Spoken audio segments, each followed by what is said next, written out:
إن الحمد لله نحمده ونستعينه ونستغفره ونعوذ بالله من شرور أنفسنا ومن سيئات أعمالنا. من يهده الله فلا مضل له ومن يضلل فلا هادي له. وأشهد أن لا إله إلا الله وحده لا شريك له وأشهد أن محمدا عبده ورسوله. يا أيها الذين آمنوا اتقوا الله حق تقاته ولا تموتن إلا وأنتم مسلمون. يا أيها الناس اتقوا ربكم الذي خلقكم من نفس واحدة وخلق منها زوجها وبث منهما رجالا كثيرا ونساء واتقوا الله الذي تساءلون به والأرحام إن الله كان عليكم رقيبا. يا أيها الذين آمنوا اتقوا الله وقولوا قولا سديدا يصلح لكم أعمالكم ويغفر لكم ذنوبكم ومن يطع الله ورسوله فقد فاز فوزا عظيما. أما بعد فإن خير الحديث كتاب الله وخير الهدي هدي محمد صلى الله عليه وسلم وشر الأمور محدثاتها وكل محدثة بدعة وكل بدعة ضلالة وكل ضلالة في النار. قال الله تعالى في القرآن المجيد في سورة النور: أعوذ بالله من الشيطان الرجيم. بسم الله الرحمن الرحيم. إن الذين يحبون أن تشيع الفاحشة في الذين آمنوا لهم عذاب أليم في الدنيا والآخرة والله يعلم وأنتم لا تعلمون. سبحانك لا علم لنا إلا ما علمتنا إنك أنت العليم الحكيم. اللهم أرنا الحق حقا وارزقنا اتباعه وأرنا الباطل باطلا وارزقنا اجتنابه.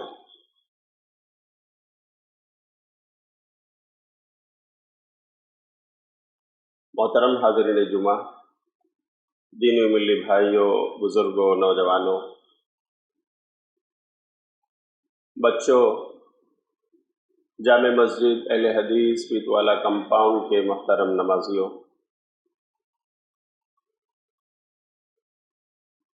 میں اللہ کا شکر ادا کرتا ہوں کہ اس کی توفیق سے آج 21 نومبر 2025 بروز جمعہ جامع مسجد اہل حدیث پیتوالا کمپاؤنڈ کے ممبر و محراب سے جڑ کر کتاب و سنت کی بات آپ تک پہنچانے کا موقع پا رہا ہوں۔ اللہ تعالیٰ مجھے آج کا جو موضوع ہے اس کی کتاب و سنت کی روشنی میں وضاحت کرنے اور مجھے اور آپ سب کو اس پر عمل کی توفیق عطا فرمائے۔ بعدہ بے شمار صلاۃ و درود نازل ہو نبی خدا رسول مصطفیٰ احمد مجتبی حضرت محمد الرسول اللہ صلی اللہ علیہ وسلم پر کہ آپ ہم سب کے ہادی برحق ہیں۔ آپ کے ذریعہ ہمیں کتاب ہدایت ملی، جنت کا راستہ ملا، کروڑہا صلاۃ و درود نازل ہو آپ پر۔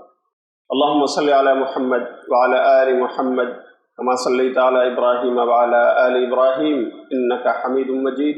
اللهم بارك على محمد وعلى آل محمد كما باركت على إبراهيم وعلى آل إبراهيم إنك حميد مجيد. آج خطبہ جمعہ کا موضوع ہے بے حیائی اور فحاشی کا سیلاب، اسباب اور تدارک۔ اللہ تعالیٰ قرآن کی سورہ نور میں ارشاد فرماتا ہے، آیت نمبر 19: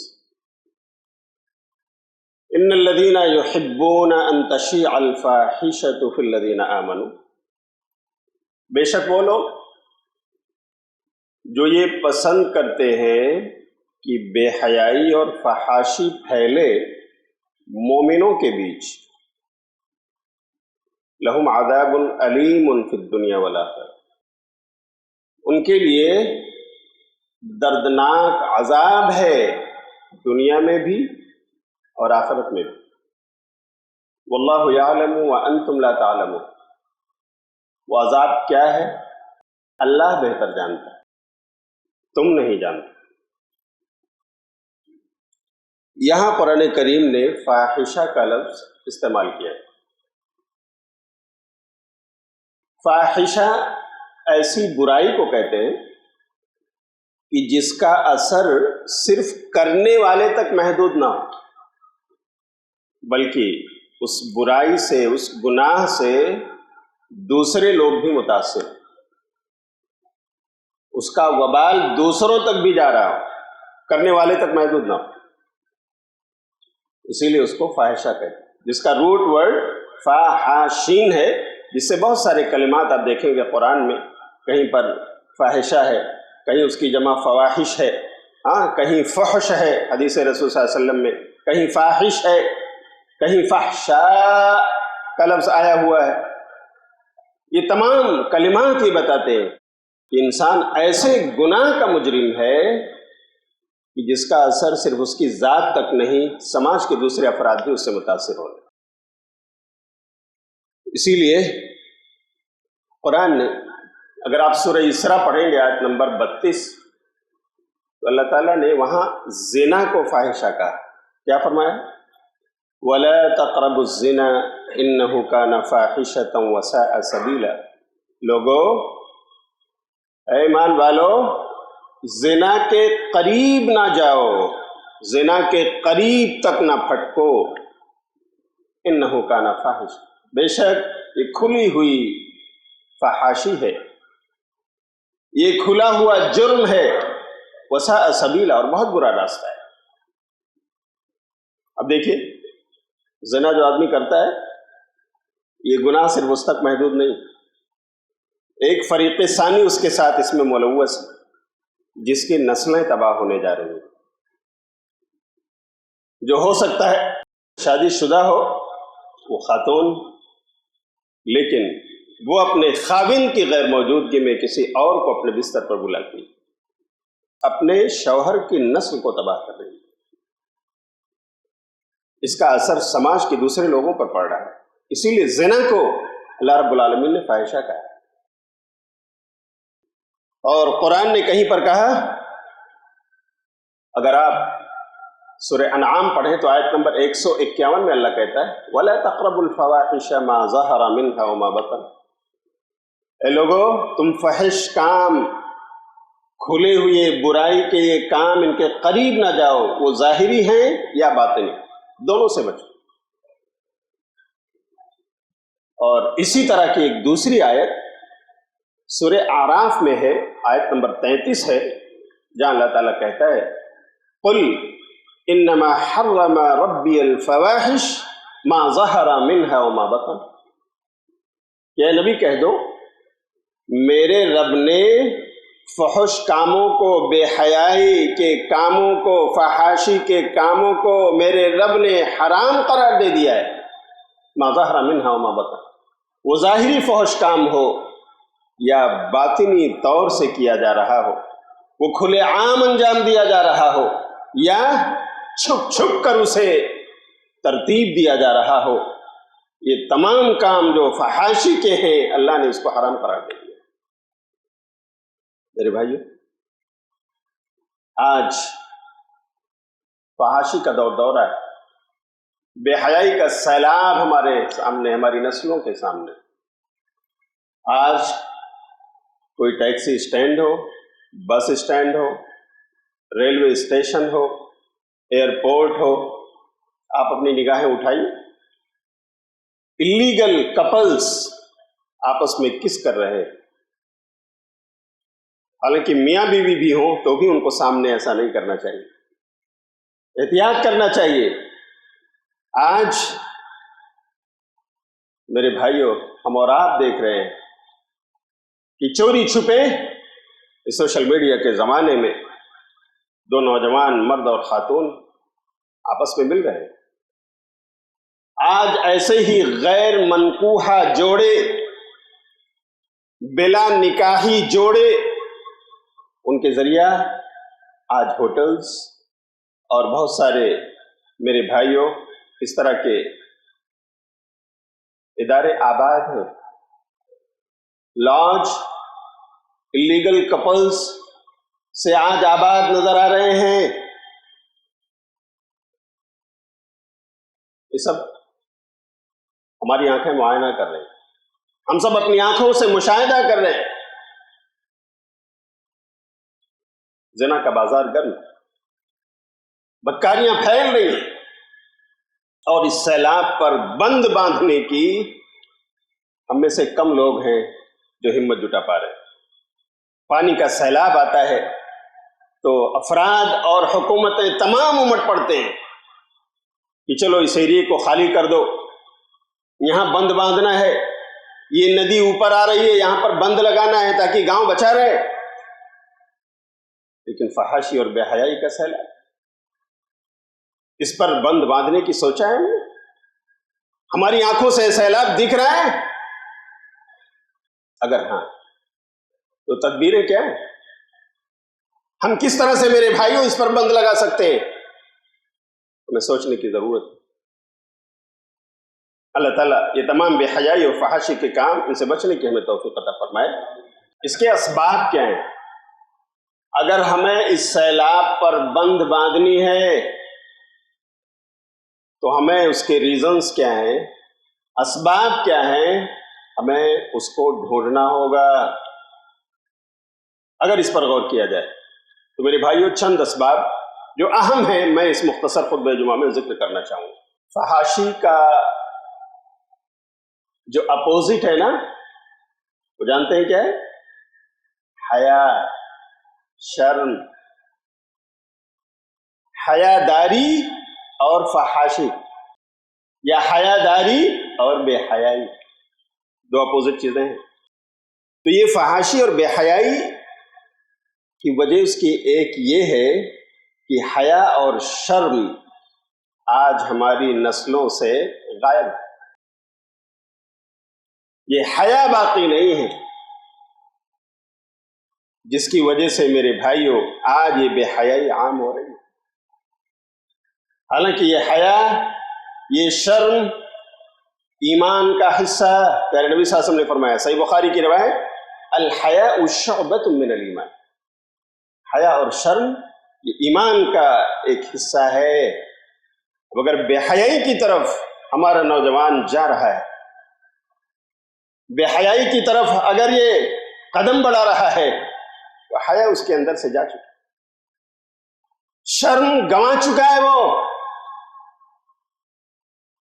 اور جب شرم نہ ہو، پیارے نبی صلی اللہ علیہ وسلم نے کہا، سلسلۃ الاحادیث الصحیحہ پڑھیے، علامہ البانی نے صحیح قرار دیا، اذا لم تستحی فاصنع ما شئت.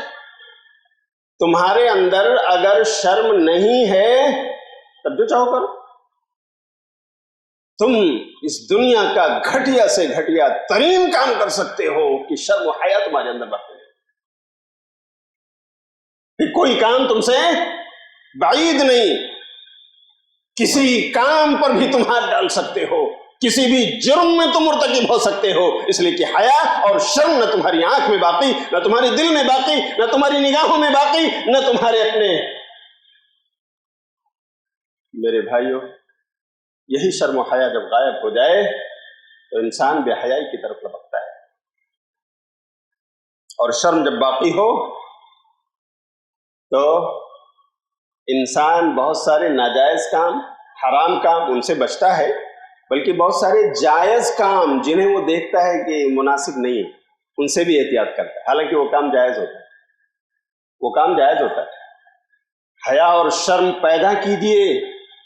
اپنی نسلوں کو میرے بھائیوں اس کی تربیت دینے کی ضرورت ہے. آپ سرپرست ہیں، نگراں ہیں، اپنی اولاد کے ذمہ دار ہیں. شرم و حیا کی تعلیم گھروں میں ہو. یہ شرم و حیا یہ تو پیارے نبی صلی اللہ علیہ وسلم کی صفت ہے. پڑھیے صحیح بخاری، صحیح بخاری 6119 نمبر کی حدیث ہے کہ صحابی رسول کہتے ہیں، کان النبی صلی اللہ علیہ وسلم اشد حیاء من العذراء فی خدرها، کہ پیارے نبی صلی اللہ علیہ وسلم تو پردہ نشین کنواری خاتون جو پردے میں رہتی ہے اس سے زیادہ شرمیلے تھے آپ. یہ ہمارے پیارے نبی کی صفت ہے. سبحان اللہ. بہت ساری برائیوں کا ذکر، گناہوں کا ذکر گنہگاروں سے جب کرتے تھے کہ تم اس کے مجرم ہو تو اشارے کنائے میں کرتے تھے. آپ کا لب و لہجہ اشارے اور کنائے والا ہوتا تھا. اس قدر آپ باحیا تھے.